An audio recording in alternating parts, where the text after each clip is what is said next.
Hello, this is Sherry Kraber. We will begin the presentation in a couple more minutes, but I would first like to do a sound check. So if you can hear me, I would appreciate you raising your hand. Thank you so much. I appreciate that.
Thank you for coming to today's webinar. Our topic today is keys to building the perfect response surface design.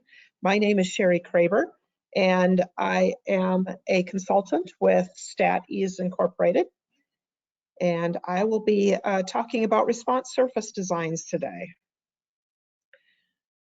To prevent audio disruptions, we're keeping everybody muted today during the webinar. You can post questions in the question box. If I am not able to address them during the webinar, I will send you an email afterwards. You may also send questions directly to me or to help@statease.com. I will post the slides and a recording of this webinar on our StatEase webinars page within a few days. In a little bit of breaking news, if you haven't heard yet, StatEase just recently released Design Expert version 13. So I might refer to that occasionally in this webinar and talk about a couple of the new features at the very end of this webinar. If you want to learn more about response surface designs, then I would welcome you to join me at the upcoming live distance learning course the second week in February called Modern DOE for Process Optimization. And that's where we dive into both factorial and response surface designs.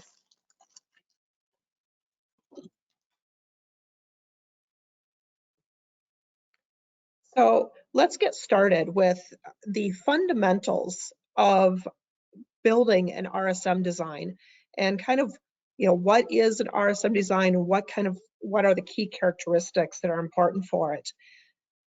To get us started, if we think about the flow of experimentation, we often call the flow the score flow, meaning screening, where we start with factorial designs to sift through our unknown factors, and then transitioning into characterization, where we get a good handle on both main effects and interactions between factors. And we also probably start testing for curvature in the system. Curvature would indicate that there is some sort of non-linear effect. And if there is some non-linear effect, then that's where we go to use our response surface designs. So response surface designs are a part of the overarching umbrella that's called design of experiments. So you can think of DOE as kind of the big overall topic.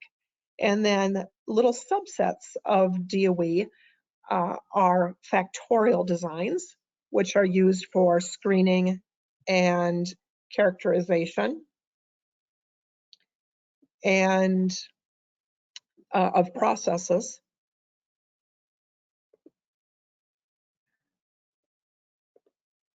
And then response surface designs, which are used for optimization of processes.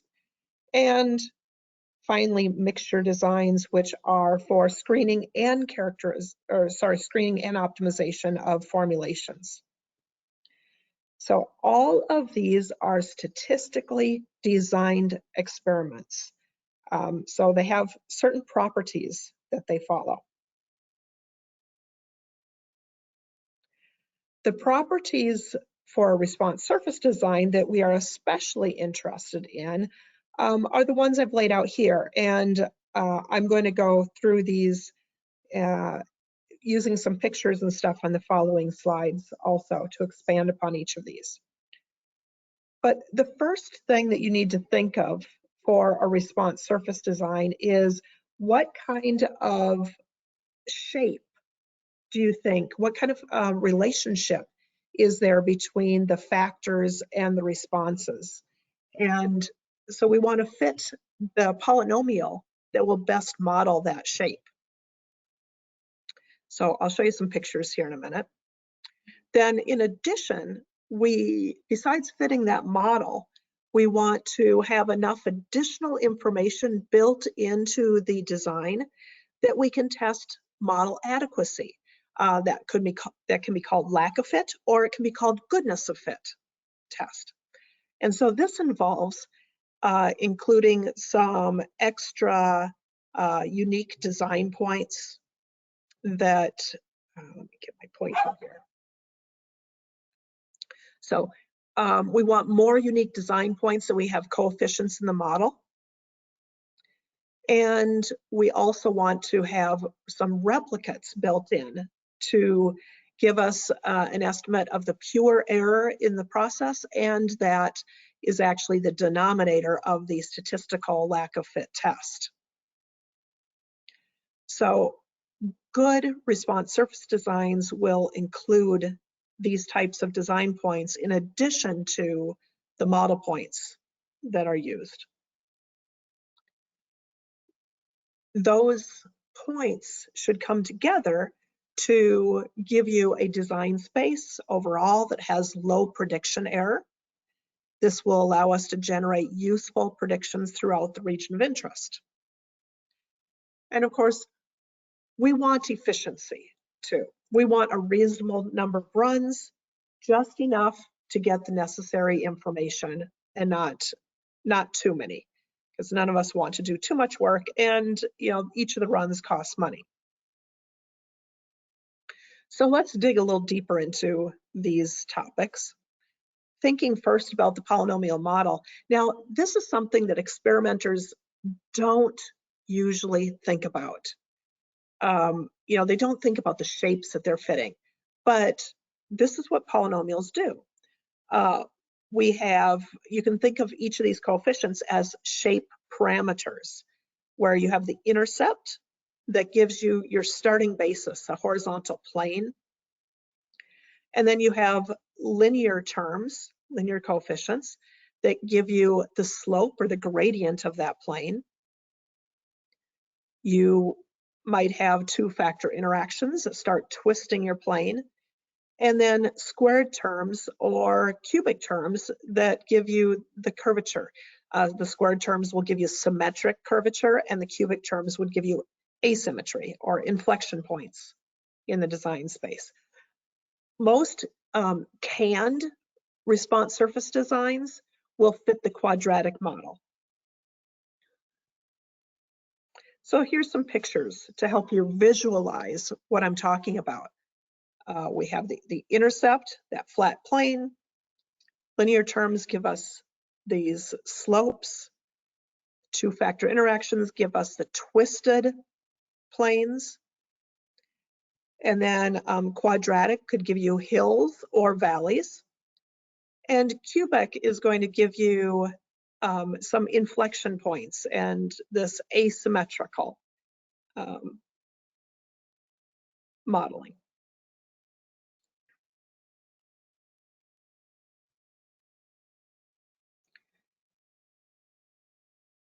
We have to have a way of selecting our design points.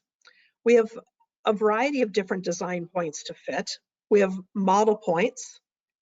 And if we think about just fitting a quadratic model, then we would choose points such as these. We would choose points at the outer extremes. For instance, this factor is going from 1 to 10. So my linear terms are going to be fit best by putting points at the endpoints, so at 1 and 10, whereas my quadratic term is going to be fit by putting points in the middle.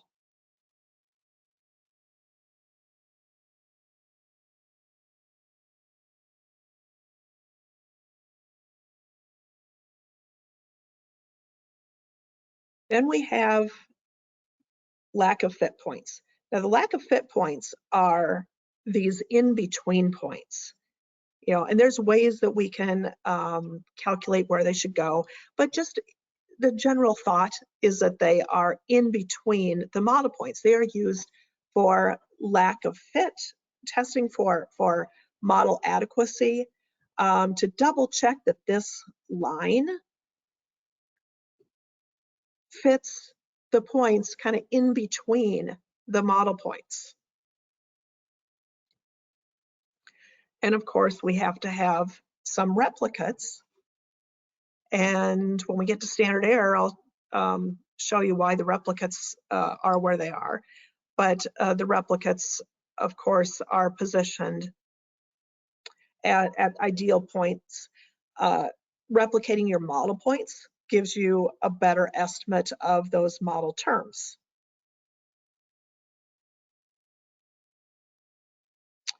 And as I hinted at, prediction error is another really important property.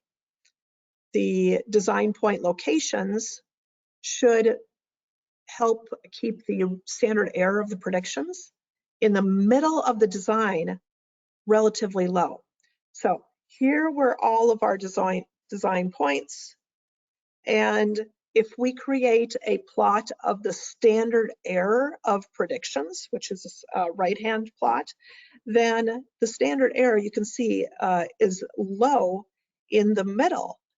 And so that's one of the powers of putting the replicates in the middle of the design space, is that it really pulls down the standard error in the middle of the design. And so that's a very positive property. We're going to see that in the central composite and the Box-Behnken design.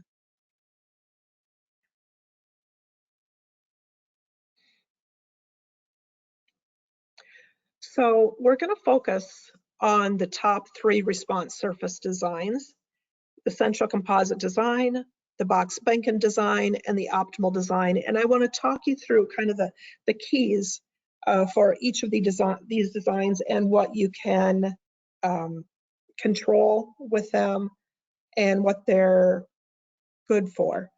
I want to start out by saying all of these designs are statistically sound, and they're likely more efficient than what an experimenter would create by hand.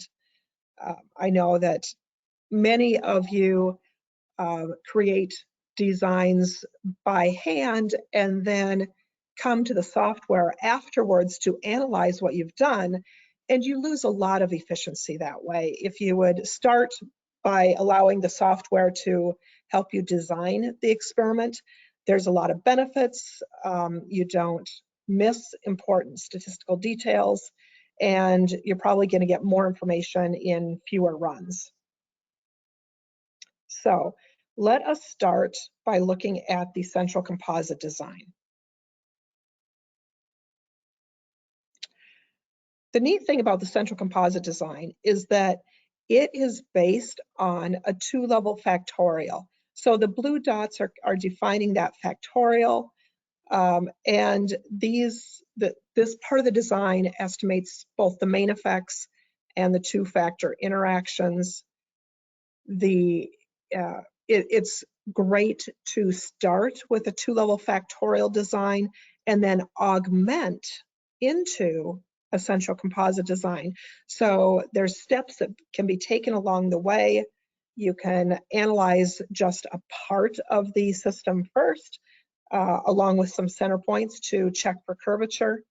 If curvature is significant, then you can augment and add these axial points. So those center points estimate the quadratic effects. They're used to estimate quadratic effects. They are replicated to estimate your pure error, which brings down the prediction error in the center of the design space. And if the design is run in blocks, the center points will help tie the blocks together. Then finally, we add these star or axial points, and they are on the outer edges, and they are used to estimate the pure quadratic effects. Breaking this down just a little bit further,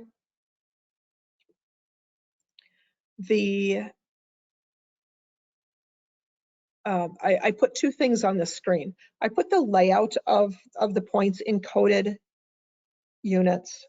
So this is the -1 to +1 levels, meaning the low and high levels of the design.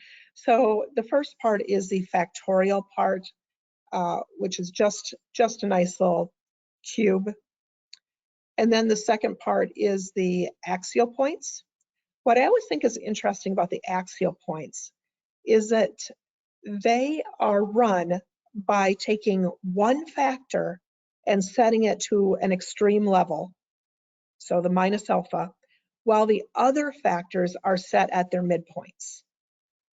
So I'm never doing like full extremes. It's just pulling out one factor, setting it very low and setting it very high. That in combination with the center points really helps quantify the quadratic nature of the system, if there is a quadratic nature. And finally, you always need center points, which are just the mid-level of all the factors. So laying this out, on kind of a number line, what you need to recognize is that the axial points, these alpha points, are lower and higher than the cube points. And that is important. There is statistical criteria. They're called plus or minus alpha because of the statistical criteria that's used. And there's a number of different criteria. I'll show a little bit of that on the next slide.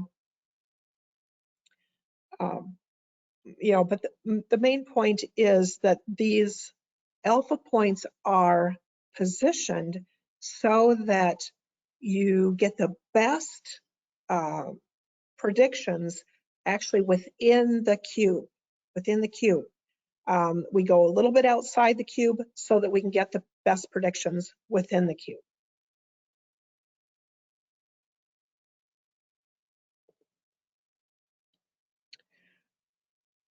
Here's an example of a three-factor design. This central composite is actually in the help system of Design Expert. If you go to help, you go to tutorials and data, you can open up the conversion file and you will get this exact design. And so you can see how the axial points are, this 36 is a little bit lower than the 40 and the 53 is a little bit higher than the 50. Now, I would round these axial points. There's no way I'm going to run my time in minutes at 36.591 minutes. That just doesn't happen. So we can round these. It won't seriously damage the design. And as a matter of fact, Design Expert 13 now has a rounding function built right in that makes it super easy to round. So as a matter of fact, I think I will pull that up.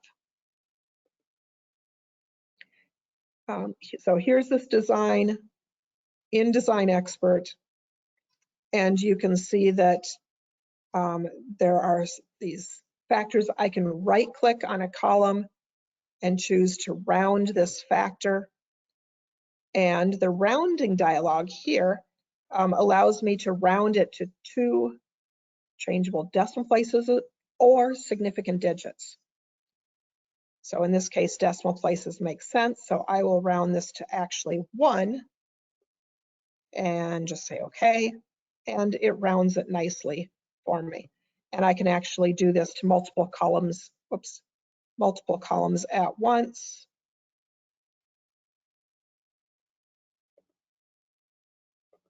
And it rounds these. This is just really a favorite new feature of mine. So I thought I would demo that.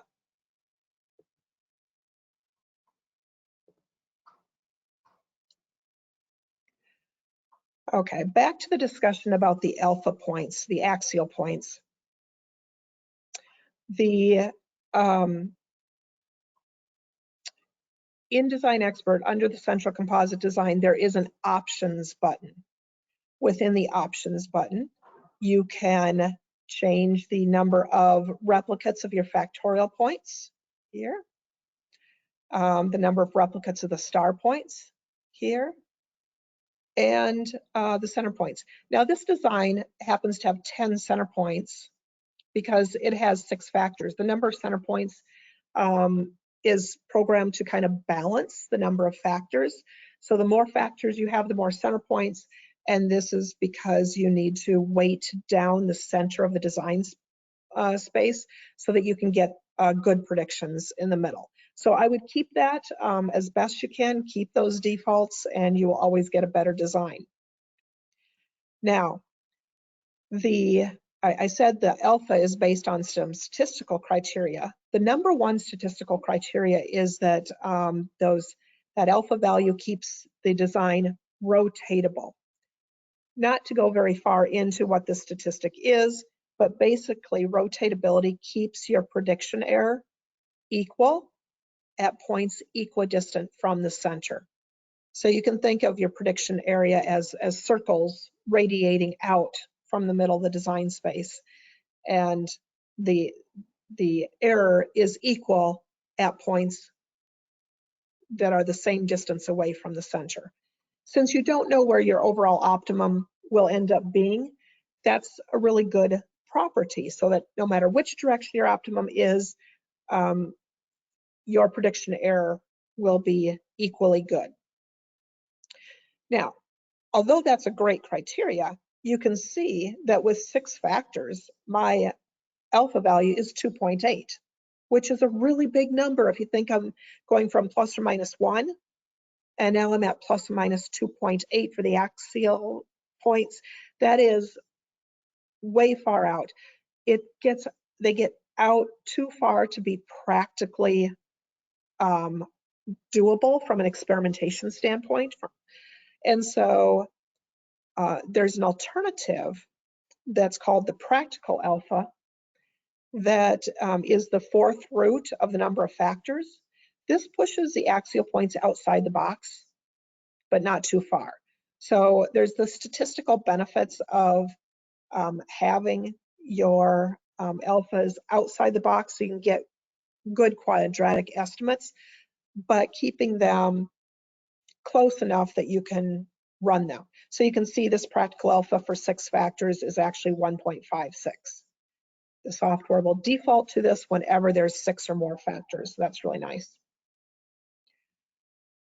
The other alpha that I use fairly frequently is the face-centered alpha, where you're bringing alpha equal to 1.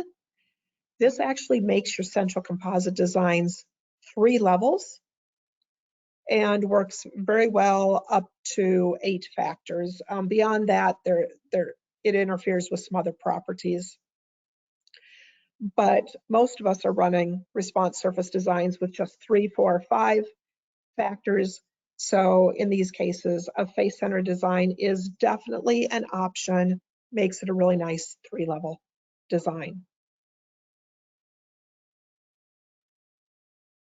Okay, So keys for usage on the central composite design are those axial points. Watch the experimental values. Use the practical alpha or even the face-centered if you need to. And know that it's okay to manually adjust a particular factor setting if the point is out too far. Like if it goes negative and you can't run a negative value, then certainly adjust it as needed.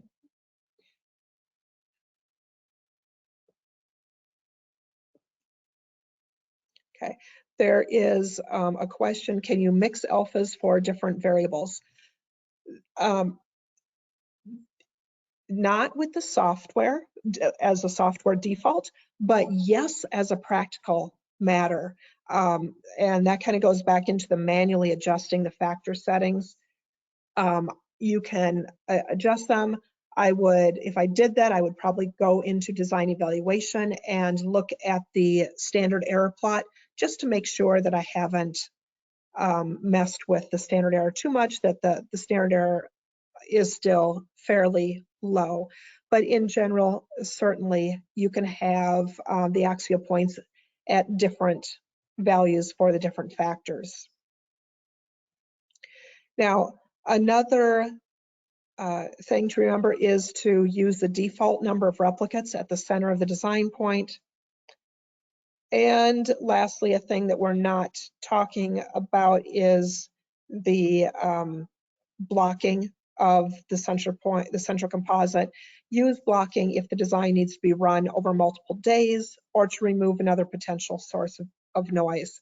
The details of that are beyond this webinar.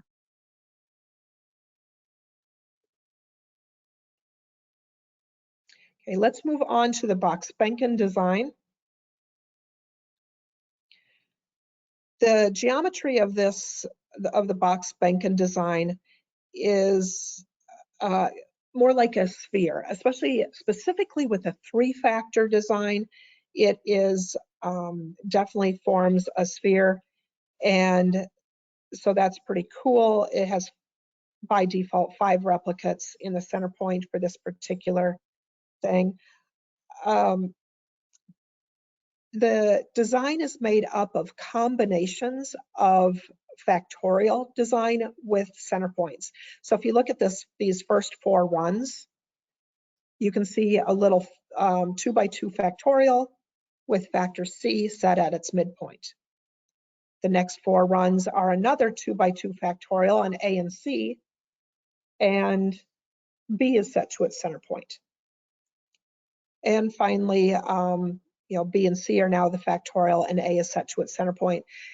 In addition, we also need to add a set of actual center points to create the full Box-Behnken design. It's very efficient. I use this a lot when I worked at 3M company doing response surface designs because I really liked the 3-level design. It can be blocked orthogonally. It has rotatable properties, so those are just nice statistically. I'd say the main drawback to it is that it's not as flexible as a central composite. You have to run the whole Box-Behnken as one unit in order to analyze it. The central composite allows you to start with the factorial and the center points, analyze that, and then augment and do the second block only if needed. Here's what I think is a little entertaining. I'm going to read these quotes. I got these same quotes in the same class. So client A said, I use the Box-Behnken design because it does not have any points at the corners of the design space. So I don't have to worry about those high, high, high or low, low, low factor combinations that potentially don't work for my process. So this client loved that spherical shape. The guy sitting next to him said, I never use the Box-Behnken design because it does not put points at those extreme combinations of the design space. The central composite design fills my process space better. So I mean, that's really a key difference between those. You need to choose the design that fits the problem. But understanding the difference in the shapes is key to making that choice. All right, let's move on to the optimal design. Optimal designs are custom designs. They are computer-generated designs that fit a specific selected model. If you follow the defaults, they'll include lack of fit points and replicates for robustness. Many advantages: you can customize the polynomial model. You can add constraints to fit an irregular shaped design space. I'll show you that in a minute. And they have great design properties if the software defaults are used. Now, people modify these software defaults and then you don't get all these advantages. I would say one of the biggest drawbacks is that a different point layout is generated every time the design is built. As I said, these are computer generated on the fly. They are not canned designs. You can't control the number of levels unless you specify discrete factors. And the points can be at some very inconvenient values. So that new rounding function in Design Expert 13 becomes a really nice tool. So here's just a couple of examples. I have my two-factor design. These are both for fitting quadratic models. And you can see the points, they're the red dots, are kind of scattered around the design space. They really work to fill the design space, which is nice, but the levels of them are going to be possibly uncomfortable, whereas the canned Box-Behnken and central composite will have very specific settings. Here's an example of a design that has a multilinear constraint right across here. So given that constraint, an optimal design will fill the remaining space. So there's no missing runs. And we certainly have other webinars that go into how to create these, how to build these constrained design spaces. So I'll refer you to those in order to learn how to do that. But optimal designs are a great tool for that.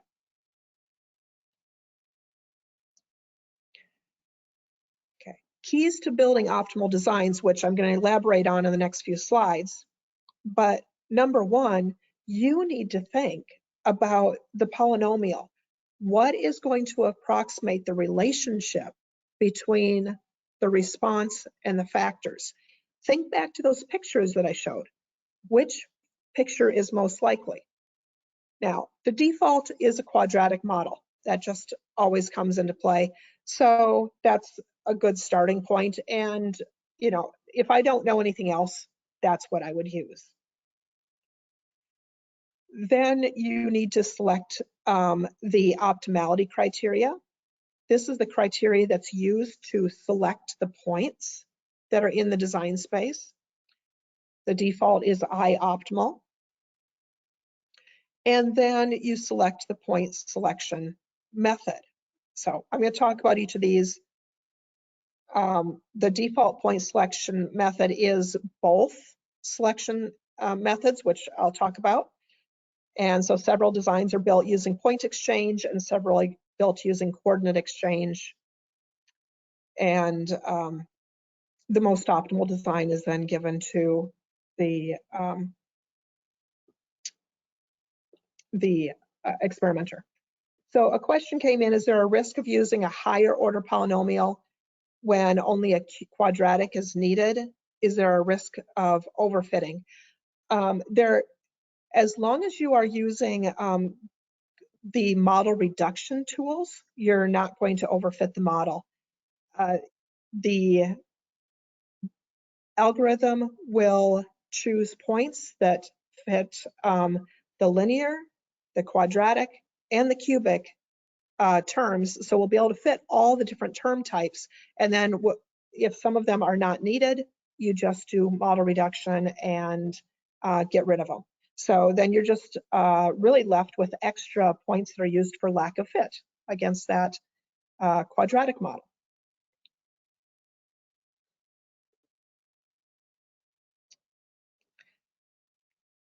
Okay, these next couple of slides are the most statistically intense slides.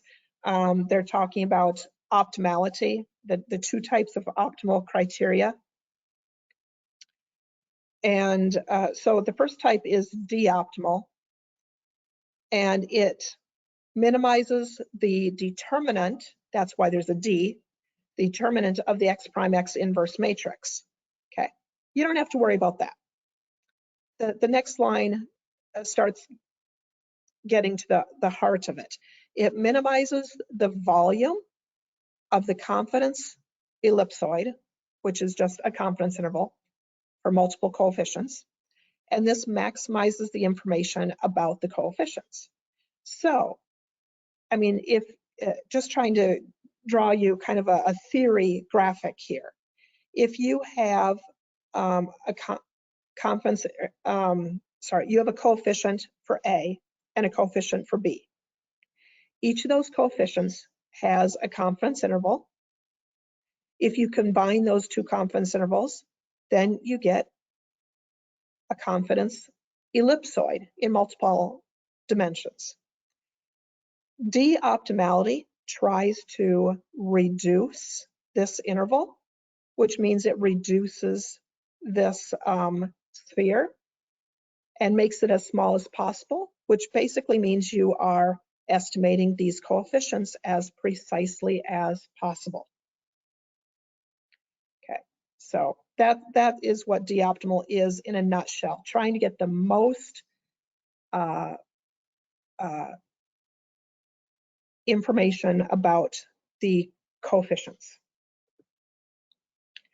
I-optimal tries to minimize the integral of the prediction variance across the design space. There is something called a fraction of design space graph, which again is beyond this class, but it basically plots the amount of standard error or variance across the whole design space. And the goal is to have the minimum variance. And so these designs have the lowest prediction variance across the design space, minimizing the area under the curve. Okay, so boiling this down to English, it means I-optimal works to reduce your prediction error, giving you the most accurate predictions. From a practical standpoint, what does this mean for the position of the design points? Well, since de-optimal is trying to get the most optimal coefficients, it's going to take the runs. If you have 12 runs, you're fitting a quadratic model, it would position 4 runs at the endpoints and 4 runs in the center. That's going to optimize your linear and quadratic effects. I-optimality, however, is trying to reduce the prediction error. And so that is going to sacrifice a little bit at the edges and put 2 of those runs in the middle of the design space, because that pulls the standard error predictions down in the middle of the design space. So you can get better predictions over a wider portion of the design space. Okay, so I just think of it as I-optimal is going to tend to give me more points in the middle of the design. De-optimal is going to tend to give me more points at the edges and center of the design.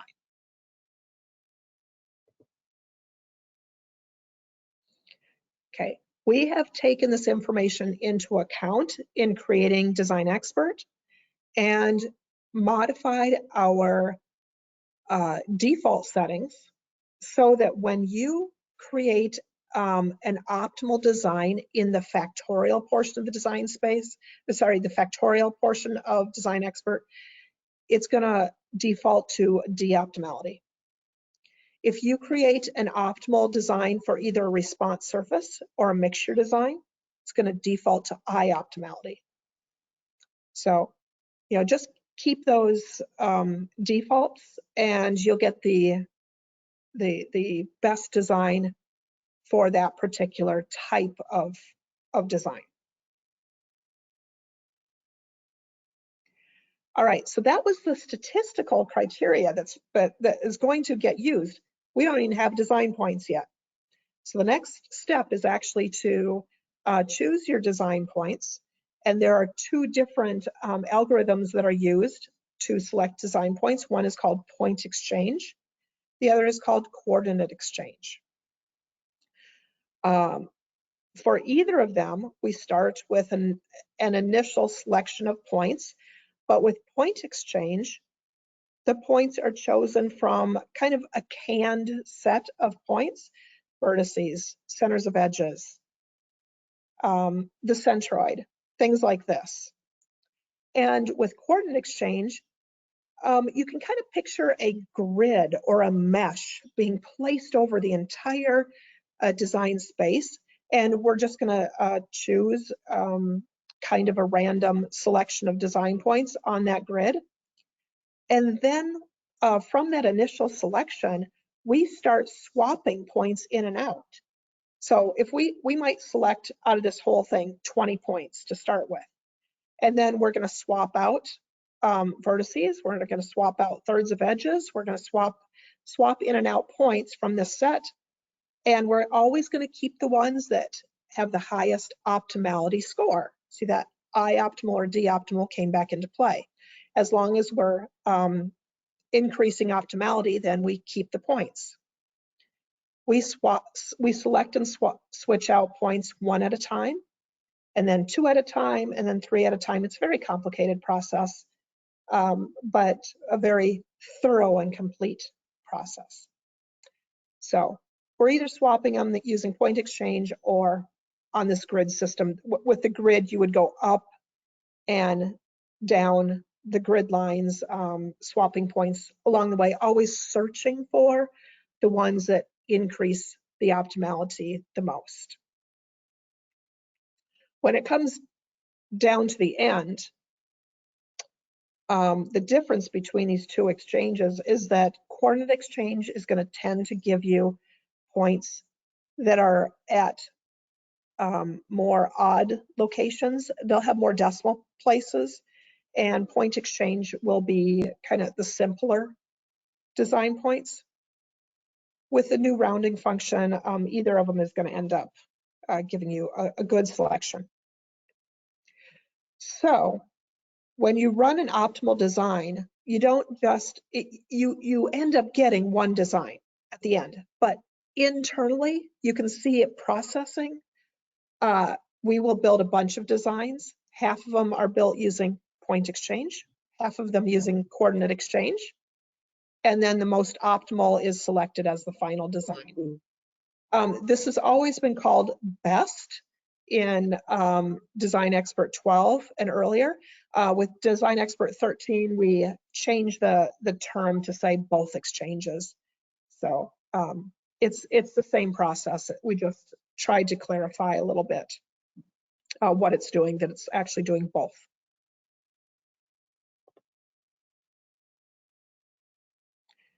Okay. So to summarize optimal designs, it's definitely the most flexible, lots of really customizable options. The factors can be continuous numeric, which is what we would normally think of for like a weight or you know, anything that operates time, temperature, operate on a continuous scale. It can also be discrete numeric. So if you have very specific settings you want, 1, 4, 7, or it can be categoric factors. It can handle both categoric factors, which are classes or names. In optimal designs, you can add multilinear constraints to cut off a portion of the design space. And you can choose your polynomial model. And besides just like a pure cubic, you could have just certain cubic terms. You don't even have to have all of them, so you can really customize it. So while the flexibility is great on the optimal design, please remember to follow the good statistical design principles, i.e. Use the defaults whenever possible. All right, so let's wrap this up, and I'll just take a quick peek at a couple of the Design Expert 13 features.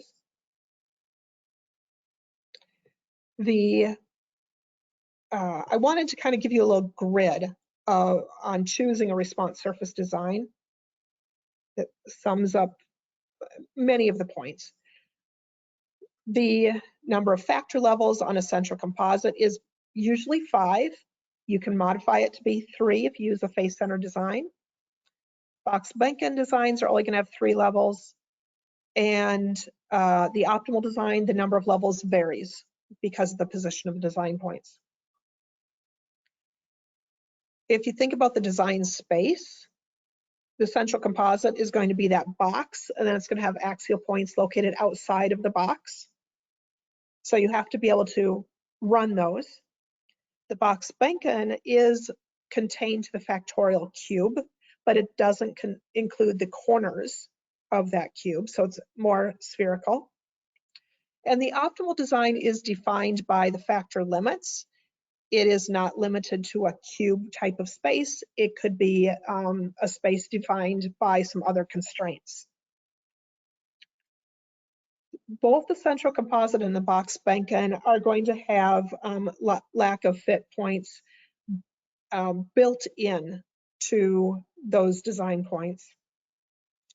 And the optimal will, if you include the defaults. They all have replicates. Again, this is something to remember. If you're building a design by hand and not using the software, make sure you include a few replicates.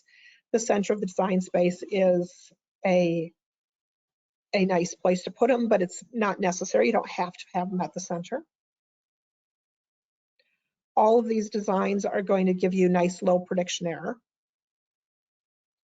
And then really think about what your region of interest is when choosing any of these designs.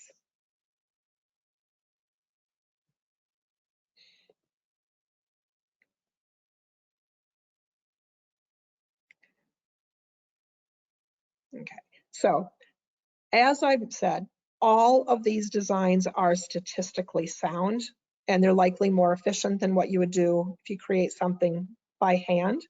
Definitely choose the design that fits the problem.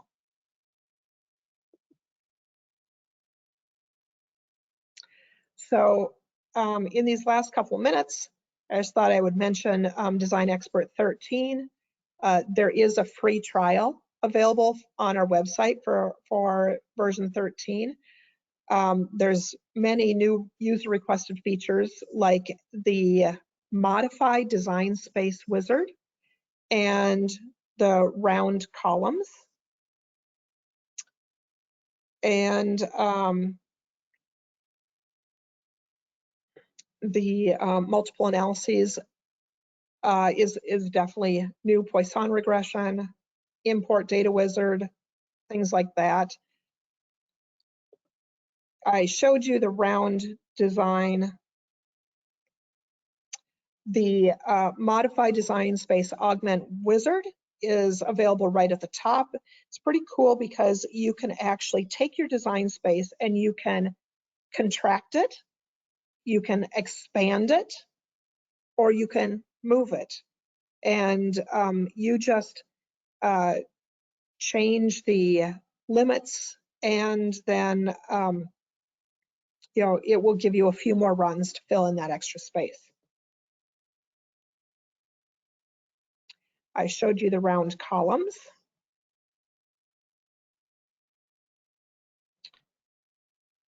And so let me just take a quick look at some of the questions here. I might not get to all of them.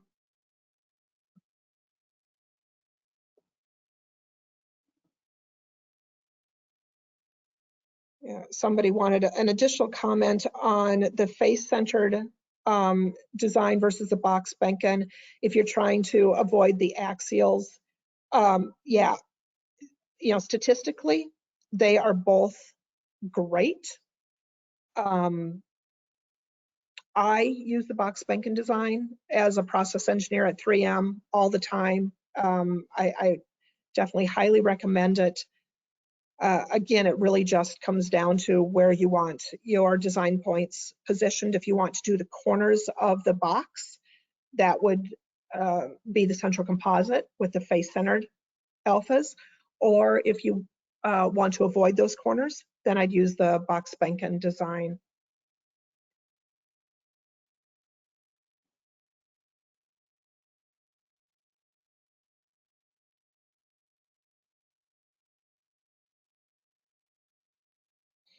Okay, let me open up Design Expert. Somebody would like to know how to do this augmentation.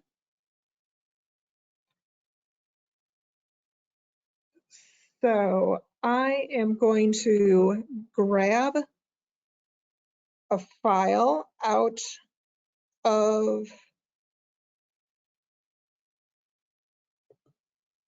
do you want to say runs? No. Okay, I am grabbing the filtration rate file. It is out of the help to data. This is a 2-level design. Whoops. And I should have had some center points in it, honestly. I should have had some center points. But in any case, I can still augment it. You go up to Design Tools, Augment Design. Here is where that Modify Design space is, or else there's the Augment Design. But I'm going to augment with additional runs. And I would go to the Central Composite, choose OK. I'm just going to take all the defaults. And it adds block 2, which will be your axial points and some center points. Okay, so that is how you do the augmentation. If somebody wants to know how to decrease the number of runs in response surface designs, well, the number one way is to reduce the number of factors that you're studying. If you can do the factors in sets, then that's going to reduce the number of runs. You can, the minimum number of center points or lack of fit points that I would do would be 3 of each. If you can't do 3 center points, three replicates and 3 lack of fit, then you need to reduce the number of factors because you just won't get good statistics without some basics. You should really have 4 to 5 of each of them.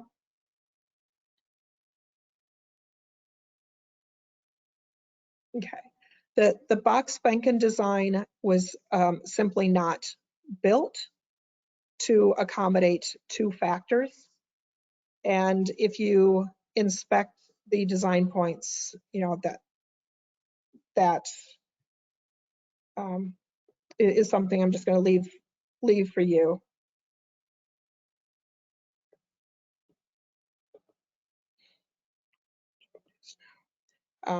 So just going into the response surface, the central composite allows you to have 2 factors. And if you do a face centered on that, you can get a nice little layout of points that will work. And so you don't need the Box-Behnken design for 2 factors. You can use a central composite that's face centered to get just a 3-level design.